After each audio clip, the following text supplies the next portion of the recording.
सद्गुरू श्री ब्रह्मचैतन्य महाराज गोंदवलेकर यांचं प्रवचन 8 जून. विषयाकडचा ओढा भगवंताकडे लावावा. प्रपंचात ज्याला विश्वास म्हणतात त्यालाच परमार्थात श्रद्धा म्हणतात. उणीव हेच प्रपंचाचे रूप असल्यामुळे तो पूर्ण झाला असे कधीच होणार नाही. समाधान हा मात्र पूर्णत्वाचा स्वभाव आहे. निर्हेतुक कर्म करण्याने खरी सात्विकता उत्पन्न होईल आणि पुढे पूर्णाहुती दिली जाईल.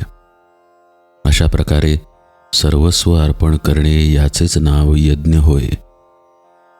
त्याग आणि भगवंताचे स्मरण हा यज्ञाचा खरा अर्थ होय. परमार्थ साधला की बुवाचा देह पुष्ट होतो. तो काय दुधाचा रतीब लावतो? छे, भगवंताच्या आनंदाने त्याचा देह भरलेला असतो. परंतु साधकावस्थेमध्ये त्याचा देह कष्टामध्येच ठेवलेला असतो. खरे म्हणजे परमार्थी माणसाने दैन्यवाने राहायचे कारण नाही. पैसा असेल तर त्याने रोज श्रीखंडपुरी खावी, पण उद्या जर उपास पडला तर मात्र आजच्या पक्वान्नाची आठवण होता कामा नये. सर्वात गृहस्थाश्रम श्रेष्ठ सांगितला आहे. ज्याला हित करून घ्यायचे आहे त्याला गृहस्थाश्रमासारखा आश्रम नाही. पण लग्न करून सर्व काळ विषयात घालवू लागलो आणि प्रपंचाची कर्तव्य करायची राहिली तर मग लग्न करून काय साधले?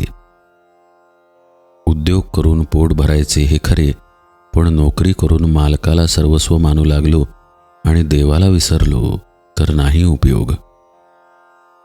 देवाला स्मरून नोकरी करावी.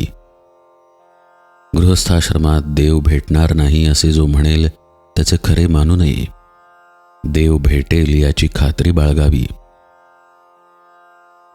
आपला भार सर्वस्वी भगवंतावर टाकावा. संकट आनंद दोन्ही भगवंताला सांगावीत.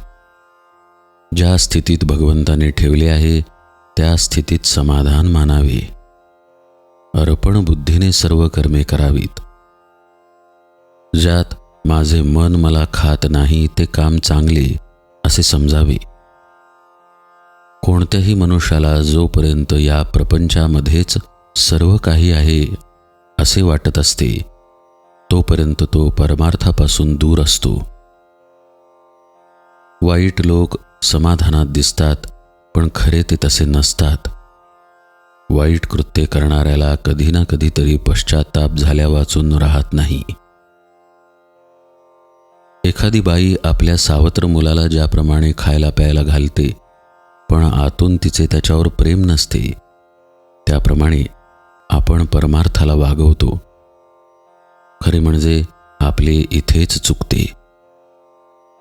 आपला ओढा जो विषयाकडे आहे तो भगवंताकडे लावला की परमार्थ साधला. ज्याने विषयातले सुख भगवंताकडे लावले म्हणजे भगवंताच्या स्मरणात ज्याला सुखासमाधानाचा लाभ झाला त्याचे जन्माला येऊन खरे कल्याण झाले. प्रपंचात जी आपली चिकाटी आहे तिच्या 1/4 चिकाटी जरी भगवंतासाठी आपण धरली तरी आपले काम भागेल. जानकी जीवन स्मरण जय जय राम.